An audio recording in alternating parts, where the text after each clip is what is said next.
2019 से लेकर 2025 तक एक भी नर्सिंग छात्र को 6 साल में डिग्री नहीं मिली है। ये सच्चाई मध्य प्रदेश की है। हमारा प्रदेश का कितना बड़ा दुर्भाग्य है सभापति महोदय कि पूरे देश में एकमात्र मध्य प्रदेश है जहां 2019 से लेकर आज तक एक भी नर्सिंग छात्र ग्रेजुएट नहीं कर पाया है। 4 साल से एक ही क्लास में पढ़ रहे हैं, ना तो हम लोग की परीक्षाएं हुई है और ना हम लोग को स्कॉलरशिप मिली है।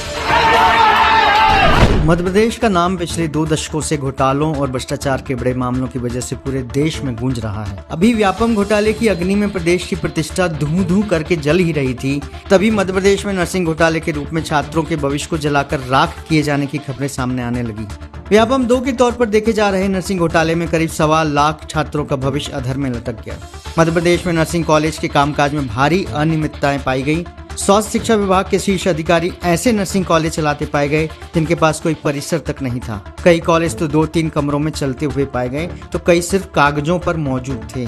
सीबीआई ने 2020-21 में पंजीकृत 670 कॉलेजों की जांच पड़ताल शुरू की तो जांच में 169 कॉलेज पात्र, 73 कमी वाले तथा 66 अपात्र मिले। इस पूरे मामले में सनसनी तो तब मच गई जब सीबीआई के अधिकारी कॉलेज को पात्र बनाने की एवज में रिश्वत लेते पकड़े गए। नर्सिंग छात्रों के भविष्य के साथ खिलवाड़ होते हुए देख मध्य प्रदेश विधानसभा में कांग्रेस के युवा विधायक जयवर्धन सिंह ने पुरजोर आवाज उठाई।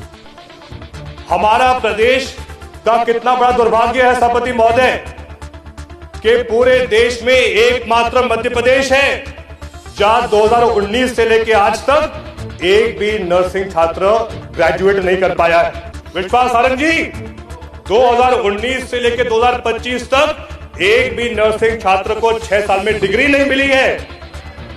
ये सच्चाई मध्य प्रदेश की है और हम सब कुछ बात का एहसास होना चाहिए कि जितना बड़ा महत्व डॉक्टर्स का होता है उतना ही बड़ा महत्व एक नर्सिंग स्टाफ का होता है।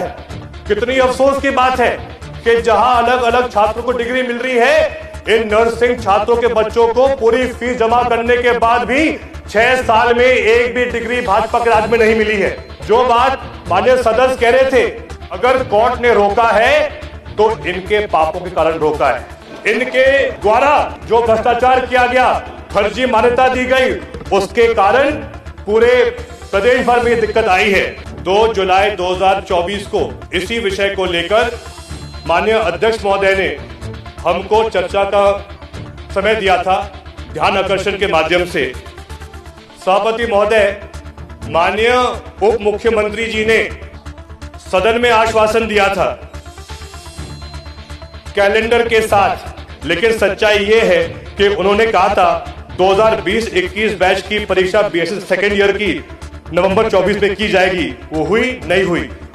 मंत्री जी ने आश्वासन दिया था बीएससी 4th ईयर 19-20 की परीक्षा अक्टूबर 24 में की जाएगी। क्या हुई? नहीं हुई। माननीय मंत्री जी ने आश्वासन दिया था एमएससी 20-21 की परीक्षा नवंबर 24 में की जाएगी। क्या हुई? नहीं हुई। मंत्री जी ने आश्वासन दिया था 2021-22 की एमएससी बैच सेकेंड ईयर की परीक्षा जनवरी 2025 में की जाएगी। क्या हुई? नहीं हुई। माननीय सभापति महोदय, मंत्री जी ने आश्वासन सदन के अंदर दिया था कि पीबी बीएससी सेकेंड ईयर की परीक्षा 20-21 बैच की नवंबर 24 में की जाएगी। परीक्षा हुई? नहीं हुई। मंत्री जी ने आश्वासन दिया था 21-22 batch PB BSc second year की परीक्षा जनवरी 25 में की जाएगी। क्या परीक्षा हुई? नहीं हुई। इस पूरे मामले में एक और चौंकाने वाला खुलासा तब हुआ जब विधायक जयवर्धन सिंह के सवाल के जवाब में नर्सिंग घोटाले से जुड़ी बड़ी जानकारी सामने आई। विधानसभा में प्रस्तुत सरकारी आंकड़ों के मुताबिक मध्य प्रदेश के महाधिवक्ता प्रशांत सिंह को मेडिकल यूनिवर्सिटी और नर्सिंग काउंसिल द्वारा नर्सिंग घोटाले की पैरवी करने के लिए 2,56,00,000 रुपए का भुगतान किया गया। 2 अतिरिक्त महाधिवक्ताओं सहित करीब 1 दर्जन वकीलों को करोड़ों रुपए के भुगतान की बात भी सामने आई है। इसके अलावा मेडिकल यूनिवर्सिटी ने महाधिवक्ता को भुगतान करने के लिए 1,82,00,000 रुपए के अन्य बिलों की भी मंजूरी दे दी है। पूर्व मंत्री जयवर्धन सिंह ने सवाल उठाया कि क्या अन्य मामलों में भी महाधिवक्ता प्रति सुनवाई 4-5 लाख रुपए लेते हैं? यदि नहीं तो इस विशेष केस में इतनी अधिक फीस क्यों दी गई है? करोड़ों का भुगतान महज संयोग नहीं हो सकता, बल्कि ये सीधा प्रयोग है सरकारी पैसों के दोहन करने का। कुल मिलाकर सरकार ने नर्सिंग छात्रों के भविष्य को दरकिनार करते हुए घोटाले के आरोपियों को बचाने के लिए करोड़ों रुपए फूंक दिए। क्या आप जानना नहीं चाहेंगे कि ये करोड़ों रुपए के भुगतान के लिए पैसे कहां से आ रहे हैं? ये पैसे आते हैं छात्रों के अभिभावकों की जेब से। जी हाँ, मेडिकल यूनिवर्सिटी परीक्षा फीस के नाम पर करोड़ों रुपए वसूलती है, परीक्षाएं तो कराती नहीं। उल्टा परीक्षा फीस का पैसा घोटालेबाजों को बचाने के लिए अधिवक्ताओं को दिया जा रहा है, जो कि जनता की गाढ़ी कमाई और सरकारी पैसों की खुली लूट है। सवाल यह है कि नर्सिंग घोटाले की भेंट चढ़ी नर्सिंग परीक्षाओं के लिए मेडिकल यूनिवर्सिटी कैलेंडर तो जारी करती है, लेकिन पिछले 6 साल में बीएससी नर्सिंग 4th ईयर 2019-20 की परीक्षा ही नहीं कराती। प्रश्न वही है, यदि परीक्षा ही नहीं होगी तो छात्रों को डिग्री कैसे मिलेगी, और डिग्री नहीं मिलेगी तो उन्हें रोजगार का अवसर कैसे मिलेगा? अस्पतालों में डॉक्टर्स के बाद सबसे ज्यादा किसी की आवश्यकता होती है तो वह नर्स है। इससे पहले कि स्वास्थ्य सेवाएं नर्सों के अभाव में पूरी तरह चरमरा जाएं, परीक्षाएं करवाइए सरकार।